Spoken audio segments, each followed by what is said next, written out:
Humans are not built for emotion. They're built for survival. Survival requires attention, and that's when emotion gets involved. Emotion is your nervous system saying, pay attention. So art is about deeper than emotion. It's not emotion, it's not chaos, it's not novelty. Attention follows unanswered questions. Everything else fits beneath that.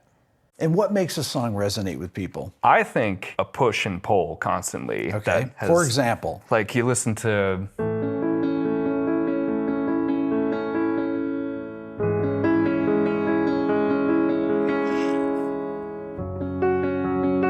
like voice leading. That's like F sharp minor, da, da, da, da, da, like that. Even the most unmusical person, they can feel energetically that something is holding you and then releasing you, holding, releasing you. And then you have a melody that does the dissonance and resolve too. With the relatable lyric, I believe that could be what a hit song is. It's a tool. When something is missing, we want to fill that gap. We want closure. We want to be comfortable. This is a natural reaction from us. So you can use that. Another thing that sort of gets to me is suspense in a tune. I call them points of tension, you know. Show me what you mean. Well, when I play a tune like Tenderly,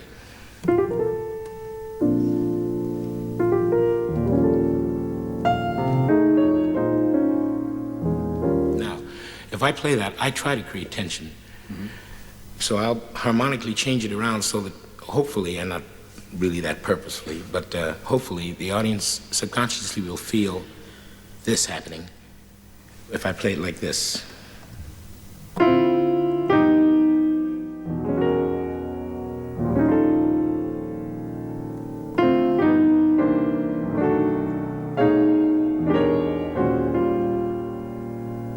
Resolve it at the last moment so that everyone can go. Resolve it, you know. Will you?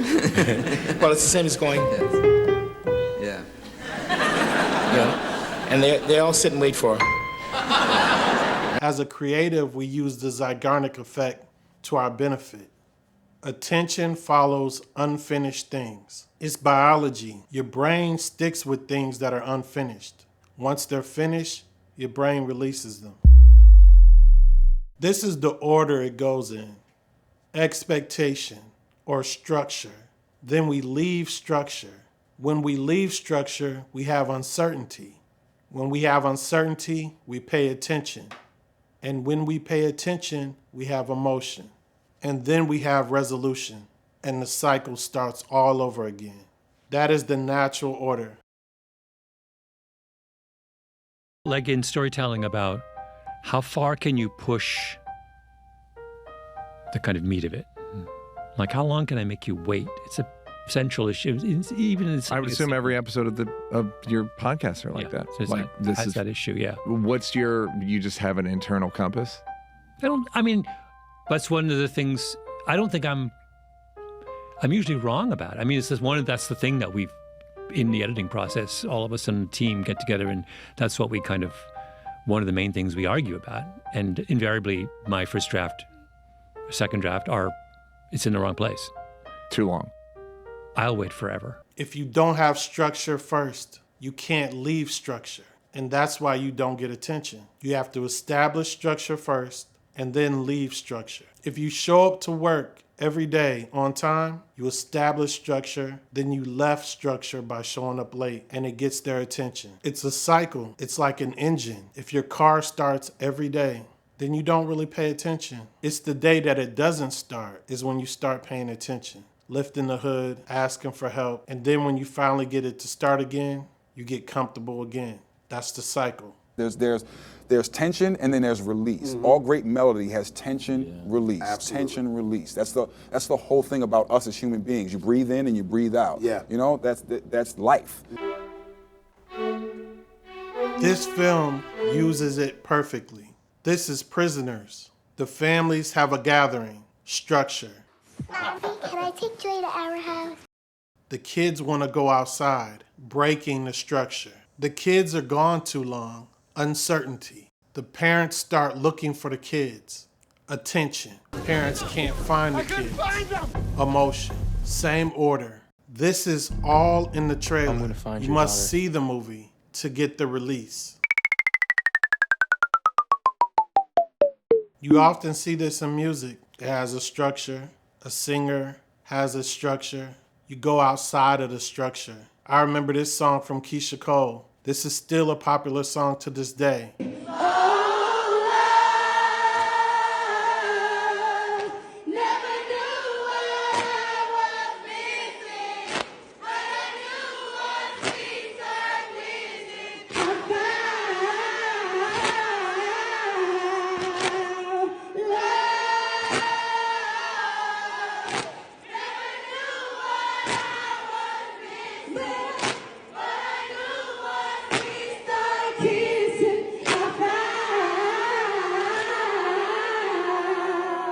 Kids like this song, and I think it's because part of the song, she holds the note and she gets to the edge of what her capabilities are, and they're just waiting for the release at the end. There's a similar effect when you listen to Whitney Houston, and she holds a really long note, and you're waiting to get to the end of that note. Of course, the blues, they have a way of accomplishing the same goal. We were driving into Memphis one day, and there's not that many people really playing real, like, blues. Most of this is commercial, but there was a guy sitting on the corner, and he was playing the guitar because no one was listening to him, but I rolled the window down and started messing with him. We stopped in the traffic, and he was singing one blues over and over again. He was saying, boom, boom, try to get my key right.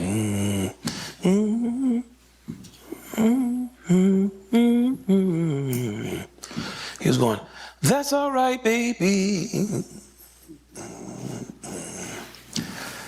Baby, that's all right.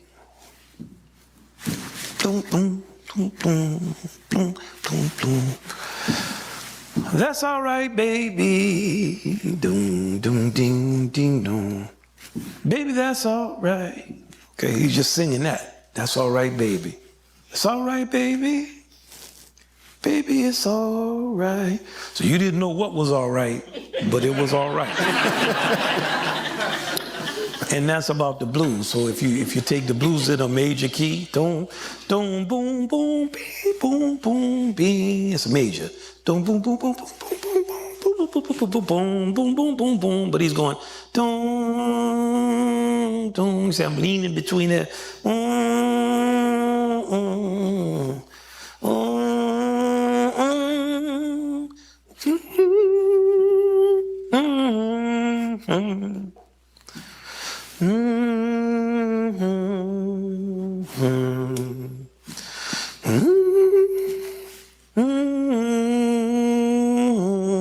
When you lean into that,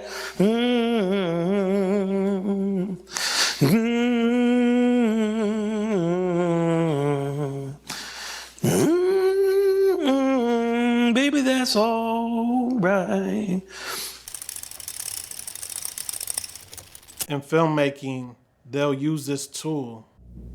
4 people are sitting around a table talking about baseball, whatever you like. 5 minutes of it, very dull. Suddenly, a bomb goes off, blows the people to smithereens. What do the audience have? 10 seconds of shock. Now take the same scene and tell the audience there is a bomb under that table and will go off in 5 minutes. Well, the whole emotion of the audience is totally different because you've given them that information that in 5 minutes' time that bomb will go off. Now the conversation about baseball becomes very vital because they're saying to you, don't be ridiculous, stop talking about baseball, there's a bomb under there. You've got the audience working. Now the only difference is, although I've been guilty of in the picture sabotage of making this error, but I've never made it since. The bomb must never go off. Because if you do, you work that audience into a state, and then they'll get angry because you haven't provided them with any relief. And that's almost a must. So a foot touches the bomb, somebody looks down and says, my God, a bomb, out of the window, then it goes off, just in time. And the longer you can stretch that, the more tension there is. It's that in-between place. It's the blues in between the notes.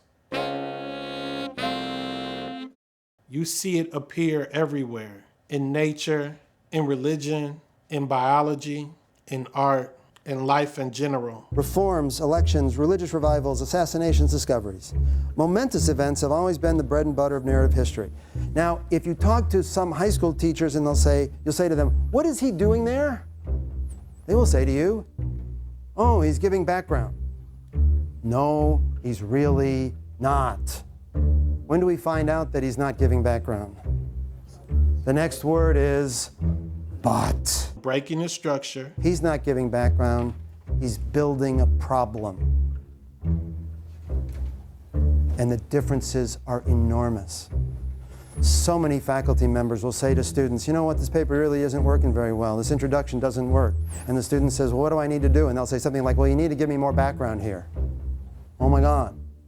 When you say background to people, they usually say, okay, I guess give more history of the subject or something. They don't mean that. They mean, I can't figure out why this matters. The background they need is a problem. So when you don't do this, when you don't use this model to create tension, you're going against biology. You're going against human nature. You're trying to get attention, but you're not using the very thing that gets you attention. The only other route is to pay for attention. That's what commercials try to do. That's what marketing tries to do. So what is right hemisphere phenomenology like? Well, nothing is entirely certain in this world, but it's not random. It's not chaotic.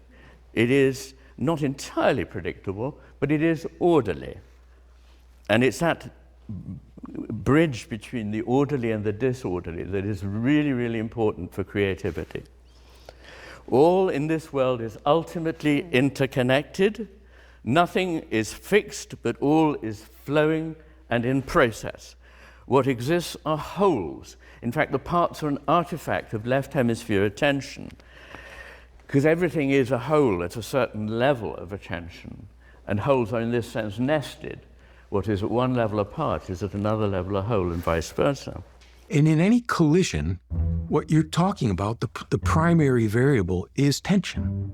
Mm-hmm. In a collision, you go from a low tension state to a high tension state, right? And then you can relax that tension as the drama is resolved. And then it starts up again somewhere else and the tension goes. So you are dialing in and out of something that most of us can read intuitively as the stakes, right?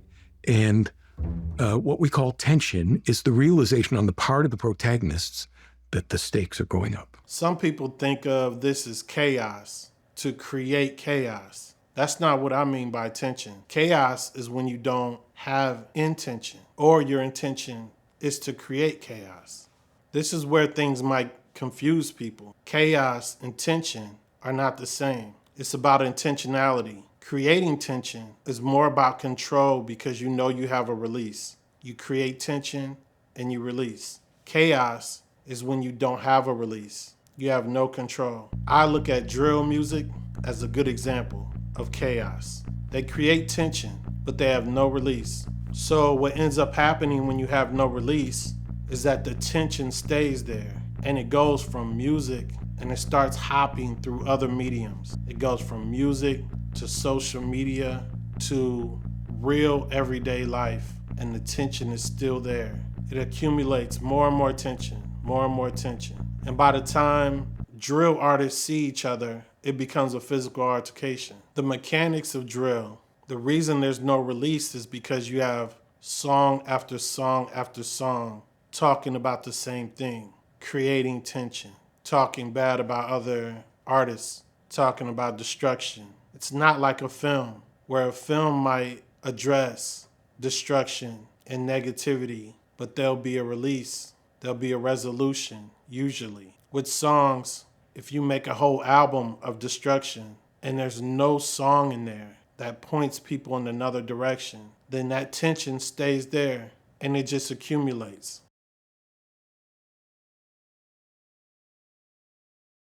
With suspense, there's certain questions I don't answer.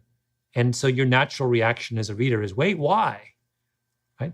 So there's no reason why suspense should be specific to movies or television shows or fiction. You can do exactly the same thing in a work of nonfiction. You can withhold information for unreasonable periods of time and leave your audience saying, well, wait a minute, why haven't I been told that? You see it the way Jay-Z moves. He makes a deal, the people respond. They don't like the deal because the deal breaks the structure. He has a concert, he explains the situation, and that's his release. Once you see this, you start to see it everywhere. This same pattern over and over again. Once you understand tension, then you have the power over attention. Then you start using it as a tool. You break the structure. You ask the audience a question. Then you wait. Then they answer the question. It's up to you on how that power should be used. But it's being used every day anyway. Structure, departure, return. That's the rhythm. Structure is not what's holding you back. Structure is how people know you left in the first place. This is just a masterclass in funk and displaced snare drum work, you know, to make the funk, I reckon. So what you've got is that first bar where the snare drum hits on the 2, and, you know, for all the world, you're expecting it on the 4, aren't you? 1, 2, 3, and we've heard it 1,000 times. 4, 1, 2, 3, and 4. But that delay on that second snare drum, right, that displacement to the end of beat 4 is the magic, if you ask me. 1, 2, 3, and 4.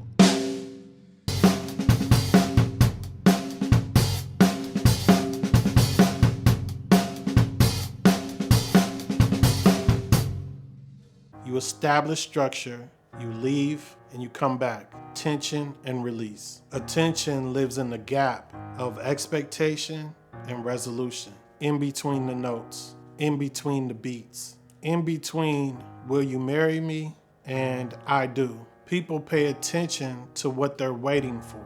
No matter what we're doing, no matter what pattern we're in of scrolling, the only thing that breaks us out of that pattern is something that impacts our survival mechanism. It makes us pay attention. It takes us outside of the pattern. Breathing is a pattern. It's a structure. When you break the structure and you hold your breath, depending on how long you hold it, creates tension. Then when you release it, you go back to the pattern. That is a microcosm of the whole concept. As a creative, I understand many creatives, they don't want constraints at all. But if you have no constraints and no structure, you can't establish anything for the audience to understand. The structure is not so much about you. The structure allows the audience to understand easier. So this tension and release and this breaking away from the structure is a game that creatives play to get the audience to pay attention, to keep their attention. It's self-serving to not have structure at all. It's next level to break structure and come back. If you want to support the channel, there's a donation link at the top of the description. I can make you look, but I can't make you see. Seeing is a choice. This is Brian from The King's Hand. Can I suggest one thing? I don't want to interfere with your cello playing, but can I suggest you get through the chord very quickly and then go right to the end, because this is too comfortable. It's an E minor chord, it's a dark chord. And then the next one is even more dark. It's the last 6 inches of the bow. Try that. Yeah, can I say, get through the chord by there, and then spare the bow, and then as you get to the point, make a crescendo.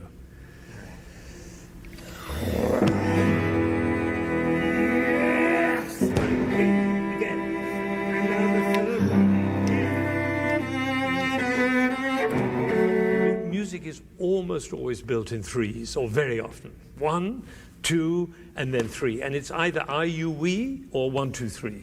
This is definitely 1, 2, 3, isn't it? The first chord, the second chord, and now toy. The third is the most, right? It was a much better beginning.